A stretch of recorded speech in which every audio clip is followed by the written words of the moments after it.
Hello everyone, welcome to sqadia.com, and now we will talk about dysmenorrhea in the third section of our lecture topic, disorders of menstrual bleeding. In this section of dysmenorrhea, we will first discuss what dysmenorrhea is and what are the symptoms of the dysmenorrhea. What are the causes of dysmenorrhea and how we can investigate the condition dysmenorrhea and how we can treat dysmenorrhea. So first, definition of dysmenorrhea. This means difficult. Menorrhea is flow. Rhea is flow. So difficult flow.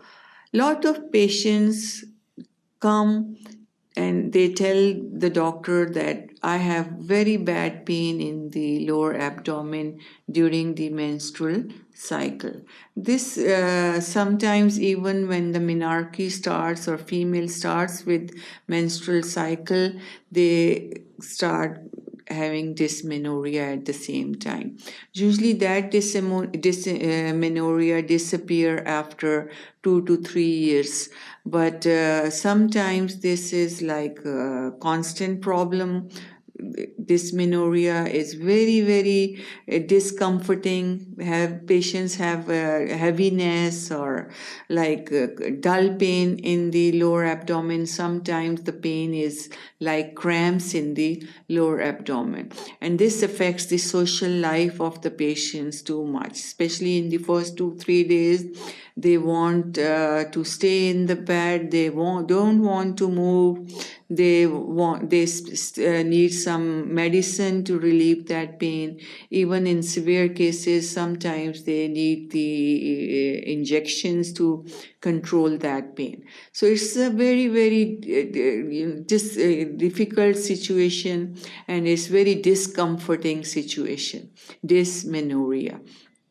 And usually some patients also complain of upset stomach with the dysmenorrhea, and they keep on vomiting and they feel nauseated with this too. So dysmenorrhea is very difficult menstrual cycle, painful menstrual cycle.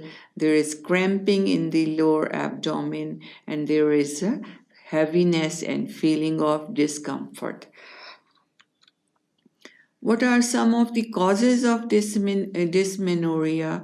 We have primary dysmenorrhea and secondary dysmenorrhea. Primary dysmenorrhea is dysmenorrhea that is present from the beginning, from the time the menstrual cycle starts. That type of dysmenorrhea is primary dysmenorrhea.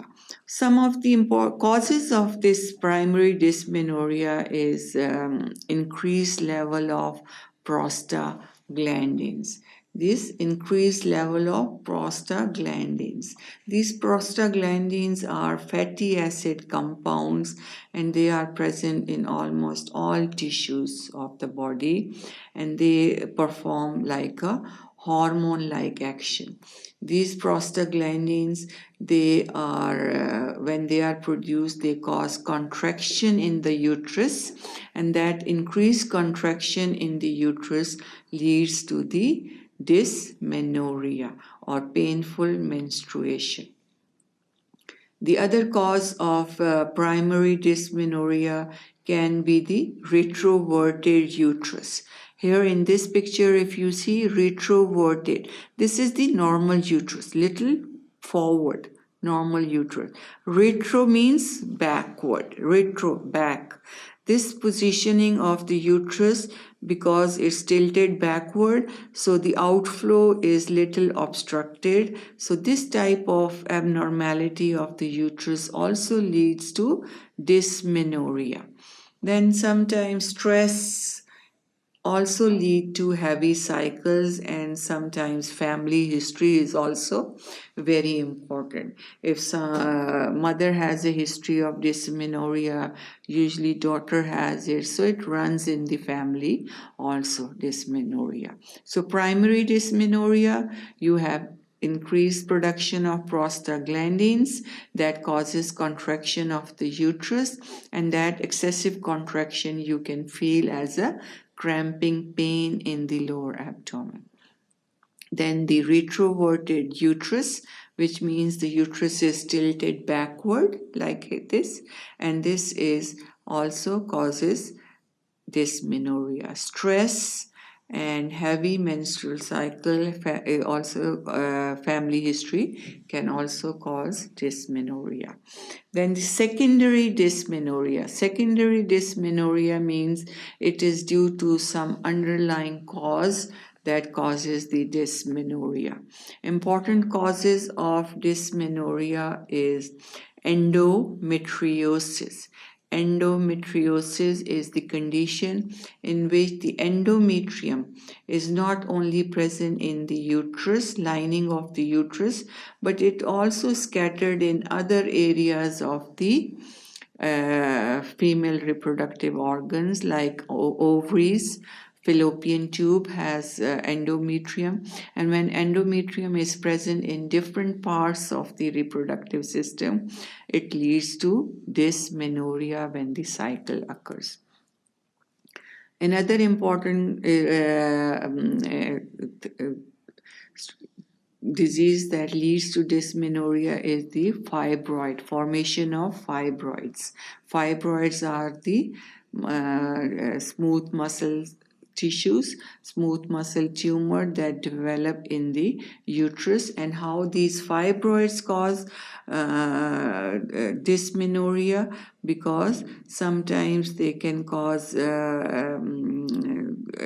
obstruction to the outflow of the blood, and then it causes that causes pain when the blood comes out. Another is adenomyosis, sexually transmitted diseases, STDs like gonorrhea and chlamydia and syphilis. All these can cause dysmenorrhea. Pelvic inflammatory disease, ovarian cyst, and IUD. IUD is intrauterine device that's used for contraception, and that's when the IUD is inside the uterus that causes painful menstruation. So primary dysmenorrhea, when it's present from the beginning, no underlying cause is there unless it's some structural or developmental deformity. So then the dysmenorrhea is present from the time of menstruation, beginning of the menstrual cycle. And then secondary dysmenorrhea, which is due to the underlying causes. Most common is endometriosis, very common, which is the presence of endometrium outside the uterus. And then IUD is also a very common cause of dysmenorrhea because it's present in the uterus and it causes contraction of the uterus. Then the investigation and treatment of the dysmenorrhea. If dysmenorrhea is primary due to prostaglandin production or formation or some other causes like retroverted uterus, you cannot treat these primary causes. The only thing you can do is supportive treatment, supportive measurements. Like for pain, you can give painkillers like non-steroid anti-inflammatory drugs. You use that for pain, and then for sometimes you heat gives very heat pads on the lower abdomen give comfort. Exercise sometimes relieve the pain. All these are used for primary dysmenorrhea because there is no underlying cause you can treat. Just symptomatic treatment is required for those cases. But for secondary amenorrhea, if there is any underlying cause like endometriosis, then you need treatment. Sometimes surgery, sometimes medicines are helpful for that. Hormonal contraceptives are very, very helpful to treat endometriosis and other conditions. Similarly, for fibroids, we need surgery to remove the fibroids. If there is narrowing of the cervical opening, we use the dilators to dilate the cervix. So all these measurements can be taken.